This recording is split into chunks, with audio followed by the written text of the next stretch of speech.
बिस्मिल्लाहिर्रहमानिर्रहीम। अस्सलाम वालेकुम। आज हम इंशाल्लाह हेमेटोलॉजी स्टार्ट कर रहे हैं। अच्छा, दुरूद शरीफ पढ़ लें सब।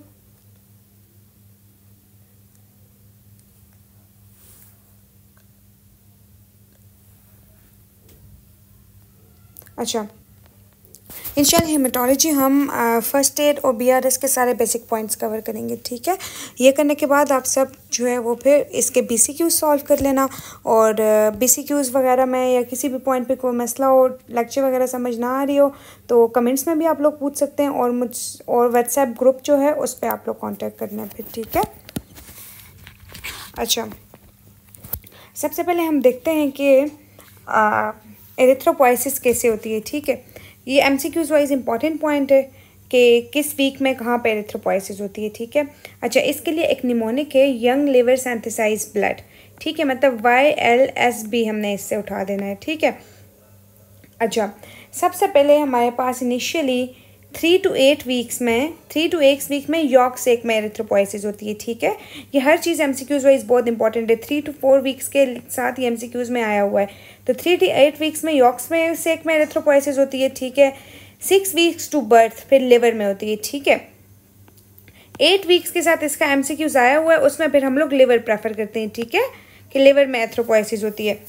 अच्छा, 10 वीक से अब बर्थ के बाद 10 वीक से 28 वीक्स तक स्प्लीन में एरिथ्रोपोइसिस होती है और 18 weeks to birth bone marrow में होती है। ठीक है, तो यंग लिवर सिंथेसाइज ब्लड सबसे पहले यॉर्क सेक में, फिर लिवर में, फिर स्प्लीन में एंड देन बोन मैरो में। ठीक है, ये वीक वाइज इंपॉर्टेंट याद करना है, एमसीक्यूज़ के लिए ये इंपॉर्टेंट है।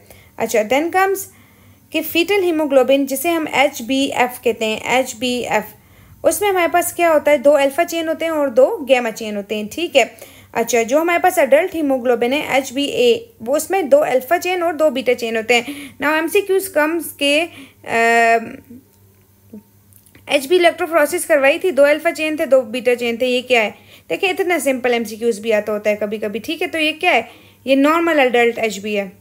ठीक है, हीमोग्लोबिन है। फिर हमारे पास जो, अच्छा, HbF है ना, HbF जो फीटल हीमोग्लोबिन है, उसकी जो है ना वो ऑक्सीजन के साथ बाइंड करने की एफिनिटी जो है ना वो बहुत ज़्यादा है, इंक्रीज ऑक्सीजन बाइंडिंग एफिनिटी। ठीक है, अच्छा, इसका मतलब क्या है कि देखें ऑक्सीजन की बाइंडिंग एफिनिटी जिसकी ज़्यादा होती है ना, तो मतलब वो ऑक्सीजन की डिलीवरी उतनी कम होगी। ठीक है, वो ज़्यादा ऑक्सीजन जो है वो हीमोग्लोबिन के साथ बाइंड ही रहेगा। अच्छा, अब इसमें यही लिखा हुआ है कि from foetal to adult haemoglobin alpha always gamma goes become beta. ठीक है, अल्फा तो सब में रहता ही है ना, गैमा जो है वो बीटा में चेंज हो जाता है। अच्छा, HbA1 होता है हमारे पास। ठीक है, और कुछ जो है वो HbA2 भी होता है। HbA2 बहुत स्मॉल अमाउंट में प्रेजेंट होता है। ठीक है, HbA2 बहुत स्मॉल अमाउंट में प्रेजेंट होता है, मेनली HbA1 होता है अडल्ट में। अच्छा, अब हम ब्लड ग्रुप्स कर लेते हैं। अच्छा, हमारे पास आप सबको पता है कि कौन कौन से ब्लड ग्रुप होते हैं, AB या O। ठीक है, अब इसका पॉजिटिव और नेगेटिव होना डिपेंड करता है किस पे, RH फैक्टर पे। जिसमें RH फैक्टर होगा वो पॉजिटिव होगा, जिसमें RH फैक्टर नहीं होगा वो नेगेटिव होगा। ओके, अच्छा, अब हमारे पास जो ब्लड ग्रुप A है, A, उसमें कौन से जो ब्लड ग्रुप है ना, जो अपना ब्लड बुक है उसमें वो एंटीजेंस है।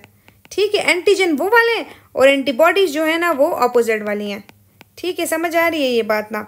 ठीक है, एक A एंटीजन और B एंटीजन होता है और A एंटीबॉडी और B एंटीबॉडी होती है।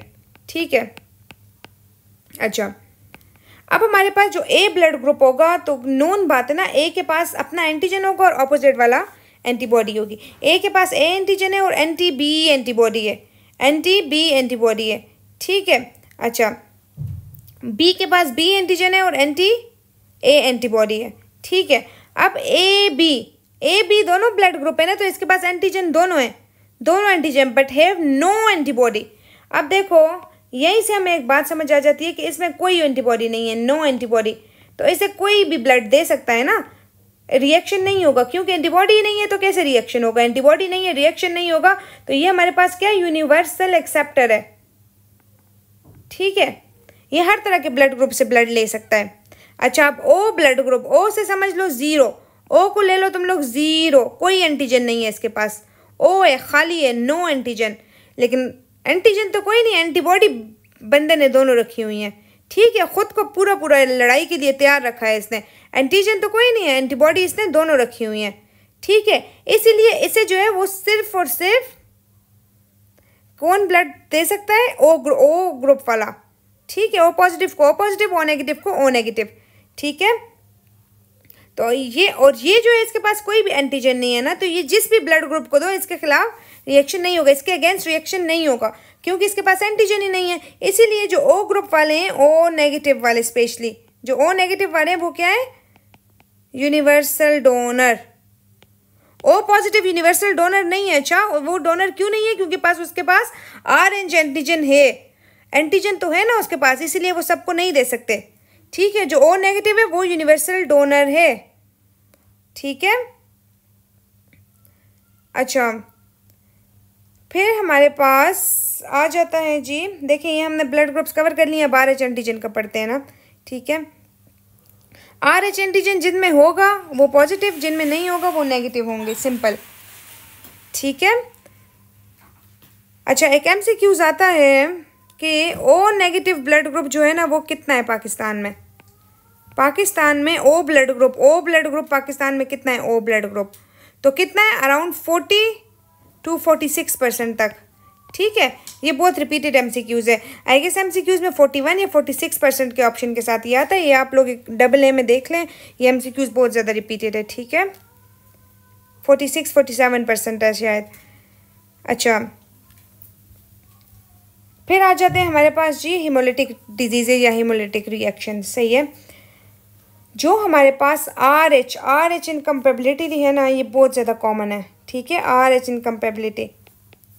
क्यों, क्योंकि ये हमारे पास एरिथ्रोब्लास्टोफिटालिसिस के साथ प्रेजेंट करता है बच्चा। अब इसमें पीछे क्या फिजियोलॉजी है वो हम सारी पढ़ते हैं, सिर्फ ये याद कर लो, जो RH इनकम्पेबिलिटी है वो बहुत ज़्यादा कॉमन है, ठीक है, जिसे हम लोग एरिथ्रोब्लास्टोफिटालिसिस भी कहते हैं, ठीक है। अच्छा, फिर हमारे पास क्या होता है कि RH इनकम्पेबिलिटी के लिए मदर का क्या होना चाहिए, मदर का हमारे पास होना चाहिए नेगेटिव ब्लड ग्रुप।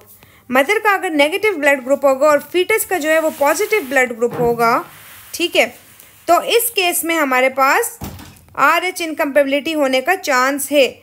जो फर्स्ट बेबी होगा, वेरी फर्स्ट बेबी में बेबी को कुछ नहीं होगा, लेकिन मदर में क्या बन जाएंगी, एंटीबॉडीज बन जाएंगी, एंटीबॉडीज, ठीक है। ये एंटीबॉडीज फर्स्ट बेबी को कुछ नहीं करेंगी, लेकिन जैसे ही सेकंड बेबी होगा, सेकंड बार मदर कंसीव करेगी, सेकंड बेबी होगा, तो क्या होगा कि ये एंटीबॉडीज जाके बेबी के ब्लड के साथ, फीटस के ब्लड के साथ रिएक्ट करके क्या करेंगी, RH हीमोलिटिक डिजीज करवा देंगी, RH हीमोलिटिक डिजीज करवा देंगे, ठीक है। ये जनरल बात है इसकी। देखें, RH negative pregnant patient, RH positive foetus, first pregnancy patient expose to foetal blood, formation of maternal anti-D antibodies. Subsequent pregnancy, anti-D antibodies crosses the placenta, attack fetal and newborn RBCs or results in hemolysis. ठीक है। How does the baby present then? Baby present with hydrops fetalis, jaundice shortly after the birth and canestralis. Okay. अच्छा, now the MCQs comes about its prevention.